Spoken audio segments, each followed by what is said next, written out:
Xin chào các bạn, chúng ta lại gặp nhau trong một câu chuyện đầy cảm xúc và ý nghĩa.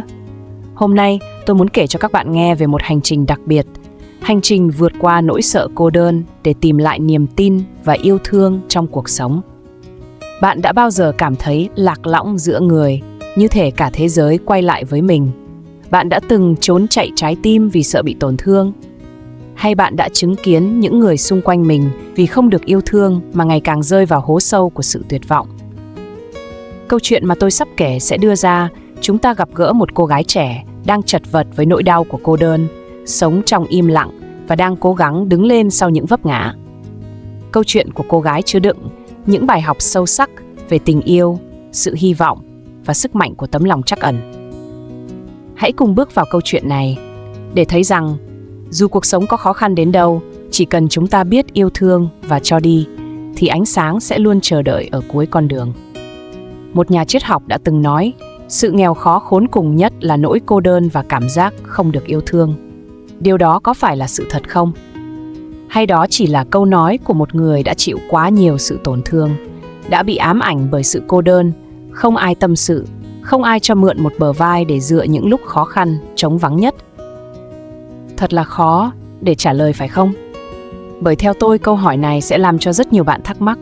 Chắc chỉ có những ai đã từng chịu tổn thương, đã sống trong nỗi cô đơn dài mới cảm nhận được phải không? Đúng vậy, giống như nhà triết học nói, đau khổ tột cùng của con người không phải là nỗi đau thể xác, mà là nỗi đau ở tâm hồn. Nỗi đau đó xuất phát từ chính nỗi sợ hãi ở tận sâu trong tâm hồn của mỗi người. Đó không là nỗi sợ giữa sự sống và cái chết, mà nỗi sợ đó là cô đơn, là không được ai quan tâm, yêu thương. Thử hỏi, có ai đã vì nỗi đau của tình yêu mà không dám yêu thêm lần nữa không? Có ai vì một người không yêu mình mà tự ti trong tình yêu, chưa hay là một thời gian sau họ sẽ nắm tay một người khác? Có ai vì phạm lỗi mà bị phạt rồi sợ hãi chưa? Có người mẹ nào vì sự sống của mình mà bỏ mặc sự sống chết của con mình chưa? Những câu hỏi này thật khó để trả lời, nhưng tôi biết và chắc chắn rằng đã có những người vì cô đơn mà tự ti, mà trầm cảm rồi tìm đến những vấn đề tiêu cực. Liệu lúc đó họ có sợ chết hay không? Cũng có người vì không ai được yêu thương mà sợ hãi, mà thấy mình cô đơn. Những lúc buồn không ai quan tâm họ, họ ngày càng tự ti, càng khóa chặt bản thân mình trong nỗi sợ ấy, tự đóng chặt cánh cửa trái tim lại. Liệu lúc đó có còn hy vọng nữa không? Chắc chắn là không các bạn ạ. Nhìn như vô hại, nhưng một khi đã khơi dậy, nỗi sợ hãi của sự cô đơn sẽ khơi dậy lên những sự sợ hãi khác. Nó sẽ ăn mòn từng bộ phận cơ thể của con người, nó ngấm sâu vào tận trong trái tim ta, khiến ta đau khổ, không thể vượt qua.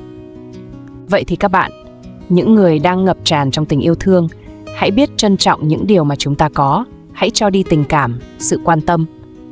Đừng sợ bị tổn thương, vì đó chỉ là một chút vị đắng của cà phê thêm vào trong cuộc sống mà thôi. Còn vị ngọt ngào sẽ đi theo ta suốt cả cuộc đời dài và rộng này. Hãy yêu thương, hãy cho đi.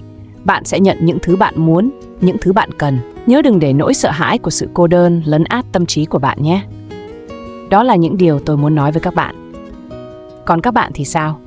Hãy cho tôi câu trả lời qua những bình luận nhé.